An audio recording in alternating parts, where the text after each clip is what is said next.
My life wasn't always a roller coaster. There was a time when everything seemed perfectly aligned, like stars in a clear night sky. That was until the storm hit, and boy, did it hit hard.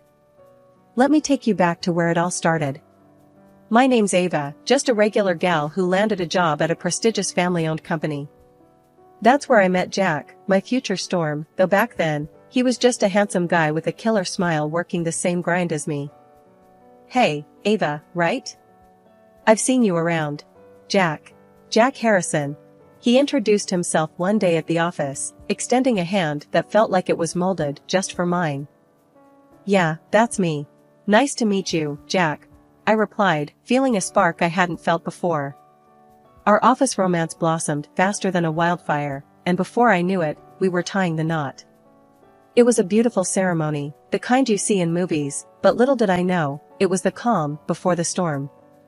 Jack's family, especially his mom, Mrs. Harrison, and his dad, the big boss of the company, had their own ideas about what my role in the family should be. Ava, dear, you know it's best if you focus on the home.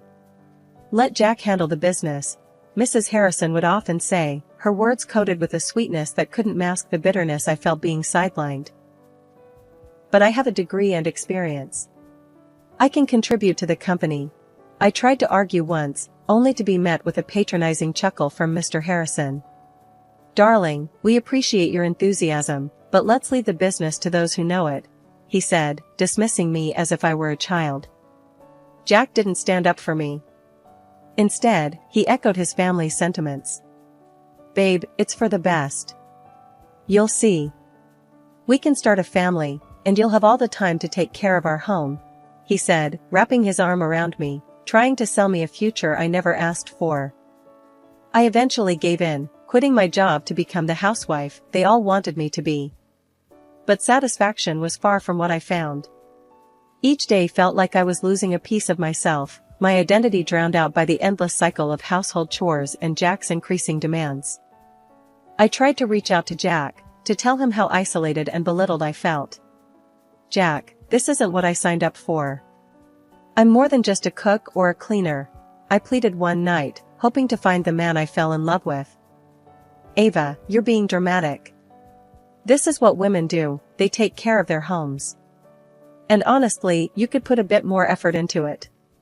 And yourself, he shot back, his words like daggers to my heart. That conversation was the first of many storms to come, each one eroding the love and respect I had for Jack. I started to see the man he truly was, not the one I married but someone who saw me as nothing more than a convenience, an accessory to his life of privilege and entitlement. Life after marriage and Ethan's birth was supposed to be the dream, but instead, it felt like I was walking on eggshells, constantly trying to dodge the next criticism or sarcastic remark. The warmth in our home had turned cold, and the cracks in my marriage to Jack began to show, deep and jagged. One evening, as I set the dinner table, hoping to bring some semblance of normalcy back into our home, Jack walked in, his face twisted in displeasure the moment he saw the spread. "What's this?" he asked, poking at the food with a fork as if it might bite back. "It's your favorite, lasagna. I tried a new recipe, thought it might be a nice change," I said, my voice barely above a whisper, bracing myself for his reaction. Jack took a bite, chewed for a moment, and then pushed the plate away, his face contorted in disgust. "This is your idea of a nice change? It tastes like cardboard. Can't you do anything right?" His words felt like a slap across the face. I fought back tears, not wanting to give him the satisfaction of seeing me crumble. "I'm sorry you didn't like it. I'll try something else tomorrow," I replied, my voice steady, but my heart breaking. "Don't bother. I'll just order from the restaurant. At least they know how to cook," he retorted, grabbing his phone to dial. That night, as I cleaned up the untouched plates of food, Mrs. Harrison made her grand entrance, as if on cue, ready to add salt to the wound. "Ava, dear, I heard about your little cooking mishap. Let me show you how it's done." "Not that you'll ever learn," she said, her tone patronizing, her eyes scanning the kitchen with undisguised contempt. I wanted to scream, to tell her to get out of my kitchen, my home, but I held my tongue. Arguing with her was like talking to a brick wall, only more frustrating. As she took over the stove, demonstrating how to make the perfect lasagna, I couldn't help but think back to the days when Jack and I would cook together, laughing and sharing stories. Those days felt like a distant memory now, replaced by criticism and cold shoulders. Jack's disdain for my cooking was just one of the many issues. He started commenting on my appearance, making snide remarks about the weight I hadn't lost since Ethan's birth, about how I didn't dress up anymore or bother with makeup. "Ava, look at yourself. You've let yourself go. Is it any wonder I prefer eating out?" he'd say, his words dripping with disdain. "I'm taking care of Ethan, the house, everything. When do you expect me to find the time to go to the gym or get dolled up? It's not like you're helping," I shot back one day, my patience wearing thin. Jack just laughed, a harsh, mocking sound that echoed in the empty spaces of our home. "Excuses, Ava. You're just lazy. And you wonder why I'm out more often? Maybe if you put in some effort, I'd want to spend time at home." His words stung, a reminder of how far we'd drifted apart. The man I married, who used to look at me like I was the only woman in the world, now looked through me, as if I were nothing more than a nuisance. The cracks in our marriage weren't just showing, they were widening, threatening to swallow me whole. I felt trapped, caught in a cycle of trying to please a man who no longer saw my worth, and battling a mother-in-law who relished in my failures. Life as a full-time housewife was a tough gig, more so when your input was constantly belittled. I remember this one evening vividly, a turning point of sorts. It was during one of those rare moments I thought I could bridge my old life with my new one. We were sitting around the dinner table, the Harrison men, discussing the company's latest venture. I saw an opening, a chance to remind them, and maybe myself, that I wasn't just background noise. "You know, if you tweaked your marketing strategy to target a younger demographic, you could increase your market share significantly," I chimed in, my voice steady, but my heart racing. Jack and his dad, mid-bite, exchanged looks that screamed, "Is she for real?" Mr. Harrison, after a dramatic pause, let out a laugh that echoed off the walls. "Ava, sweetheart, stick to what you know. This is business, not some home project." "Yeah, babe. Let the men handle the big stuff," Jack added, his tone laced with a condescension that made my blood boil. I pushed back, feeling my old fire flickering. "Actually, I have a degree in finance. Remember? I might know a thing or two that could help." But Jack waved me off. "Finance, schminance. It's cute you want to help, but let's not pretend you're a player in this game." The conversation moved on, but I sat there, stewing in a mix of anger and humiliation. It was clear I was no longer seen as an equal, if I ever was. Later that night, I called my dad, needing to vent to someone who saw me as more than just a sideline spouse. "Dad, I'm so tired of being dismissed. I tried to offer advice tonight, and Jack and his dad laughed in my face," I said, the frustration evident in my voice. "Sweetheart, I've told you about them. They're all high and mighty because of that company. But you're smart, and you're strong. You don't need their validation." My dad's voice was calm, but I could hear the anger simmering beneath. He then dropped a bombshell. "You know what? Let's give them a taste of their own medicine. I've got some money saved up from my investments. How about we buy a significant stake in their precious company?" I laughed, the idea sounding absurd and thrilling all at once. "Dad, you're joking, right? We can't just buy into the company." "Why not? It's public, isn't it? Let's shake things up a bit. Show them you're not just some trophy wife," he said, the mischief in his voice infectious. The idea was tempting, a way to reclaim some of the respect I'd lost, not just from them, but from myself. But it also felt like stepping into a battlefield I wasn't sure I was ready for. "I'll think about it, Dad. It's a lot," I said, the weight of the decision heavy on my shoulders. The day everything changed wasn't marked by any particular event. It was just a regular morning, but for me, it was the beginning of the end, and a new beginning. I had been feeling off for weeks, tired beyond the usual exhaustion that came with managing a home and taking care of Ethan, our son. Jack noticed too, but his concern felt more obligatory than genuine. "Ava, you look like hell. What's wrong with you?" he asked one morning, his tone more annoyed than concerned. "I don't know, Jack. I'm just tired. Really tired," I replied, trying to muster a smile, but even that felt like too much effort. "Maybe you should see a doctor."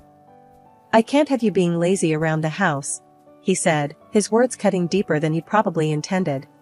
So, I went to the doctor, expecting to be told I needed more vitamins or rest. But what I got instead was a diagnosis that turned my world upside down: breast cancer. I remember sitting there, in that sterile office, feeling like I was outside my body, watching as the doctor's mouth moved, words coming out that didn't make sense. "Cancer? Me?" When I told Jack, his reaction was far from what I'd hoped for. "Cancer? Are you serious? How did this happen?" he said, more in anger than worry. "How does this happen to anyone, Jack? I don't know. But I need treatment." "Surgery, maybe more," I said, the weight of my own words sinking in. "And what about Ethan? And the house? Who's going to take care of everything?" he asked, his priorities laying bare the gap between us. I felt a loneliness then that was unlike anything I'd ever experienced. This was my partner, the man I'd chosen to build a life with, and in my moment of greatest need, he was worried about who would take care of the house. The following weeks were a blur of appointments and treatments. I grew weaker, physically and emotionally, and Jack grew distant. The few times I tried to talk to him about my fears, my hopes, he brushed me off. And then a terrible thing happened. The doctor, with a solemn look that prefaced bad news, told me that the best course of action was a mastectomy. Breast removal surgery. The words echoed in my head, a relentless echo that refused to fade. I was reeling from the news, but I knew I had to tell Jack. His reaction, however, was something I could never have prepared for. When I told him about the surgery, I searched his face for any sign of support or compassion. Instead, I was met with a look that I can only describe as disgust. It was a fleeting moment, but it was there, unmistakable and cutting deep. He didn't say anything, just turned and walked away, leaving me alone with my fears and the growing realization of how alone I truly was. The day of the surgery arrived, and with it, a profound sense of isolation. Lying in the hospital bed, I faced not only the physical pain of my ordeal, but the acute awareness that Jack, the man who had promised to be by my side in sickness and in health, was conspicuously absent. My parents were there, their faces etched with worry and love, but the space where Jack should have been was glaringly empty. Not once did he come to the hospital. Not a single visit from him or even my father-in-law. It was as if, in their eyes, my illness had rendered me invisible, unworthy of their time or concern. I lay there, post-surgery, grappling with the pain and the betrayal, feeling more alone than ever. Coming back from the hospital felt like stepping into an alternate reality.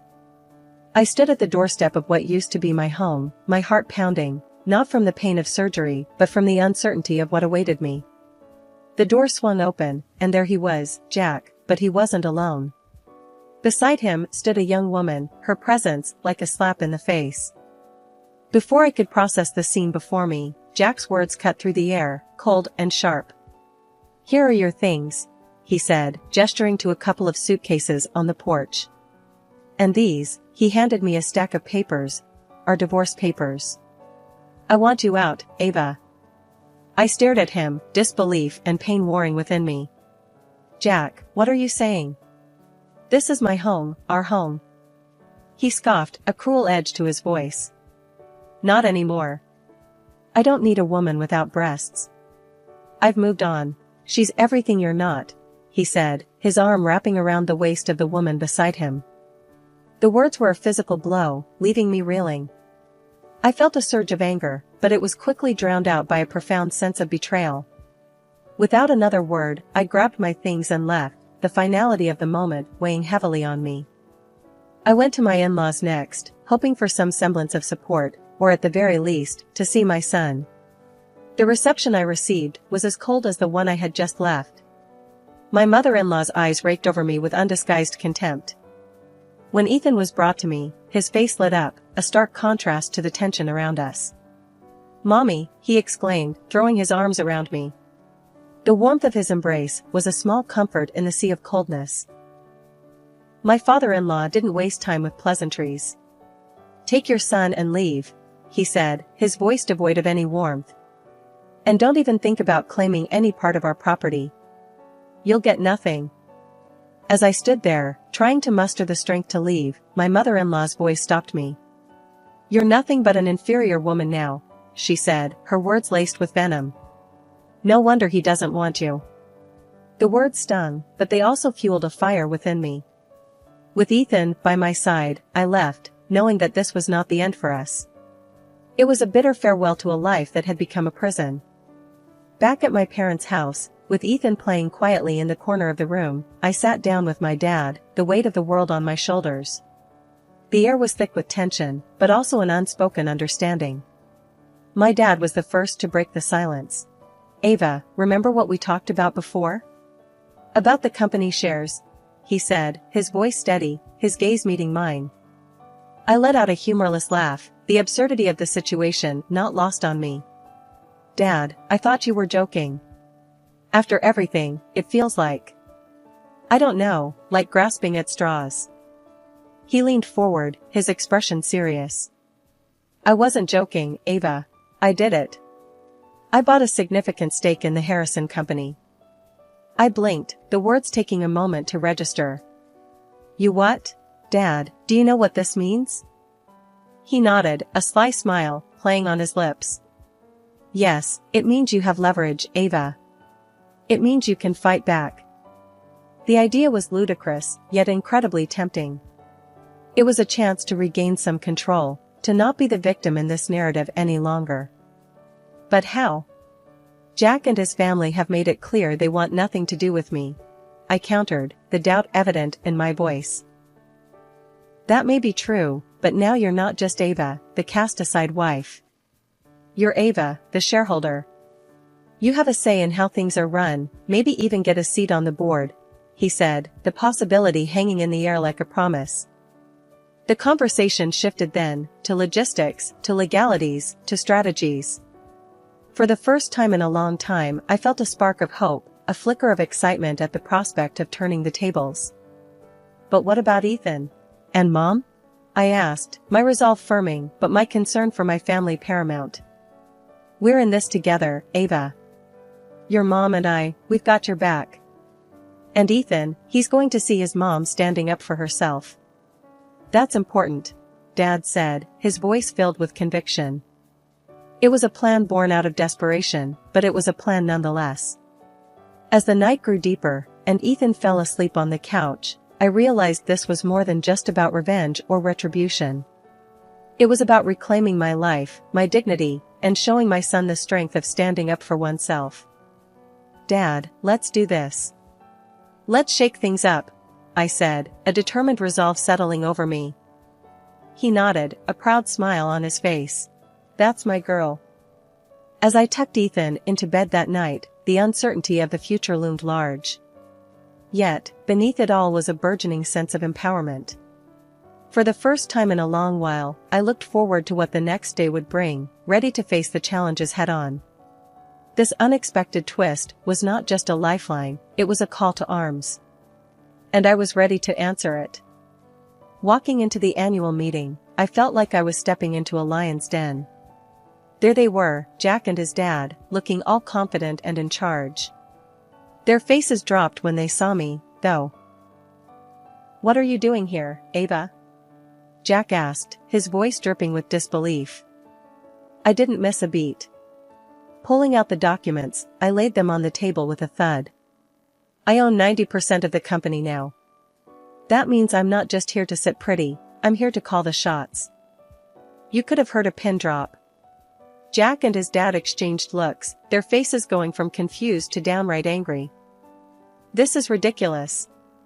You can't just barge in here and take over," Jack's dad blustered, standing up from his chair.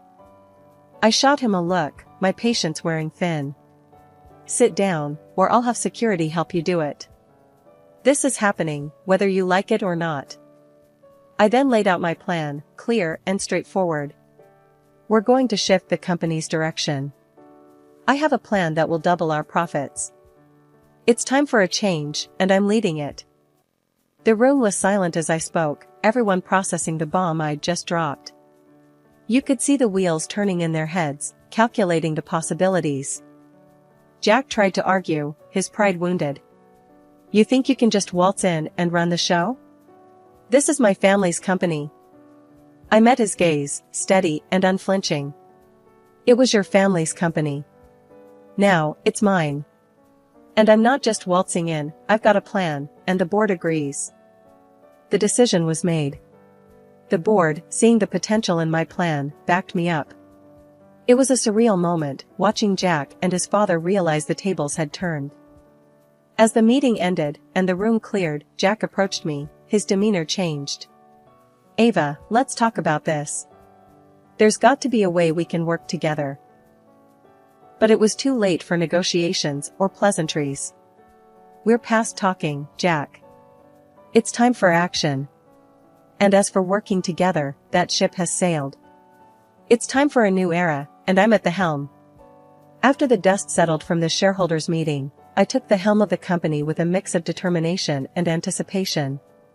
The first few weeks were a whirlwind of meetings, planning sessions, and getting up to speed on every aspect of the business. I was determined to turn the company around, not just for the sake of profits, but to prove to myself and everyone else that I could do this. One afternoon, as I was poring over some reports, Ethan burst into my office, his eyes wide with excitement. Mom, you're like a superhero now. You own a whole company. I couldn't help but laugh, pulling him into a hug. Well, I don't know about superhero, but I'm definitely trying to make some big changes. He looked up at me, his expression turning serious. Does this mean you're going to be too busy for me now? The question hit me harder than any boardroom challenge. I knelt down to his level, holding his hands in mine. Ethan, there's nothing more important to me than you. We're a team, remember? I might have more work, but we'll always make time for each other. He smiled, his earlier worry replaced by a gleam of pride. Okay, Mom. I believe you. Can I help with the company too? Sure, you can be my special advisor. How does that sound?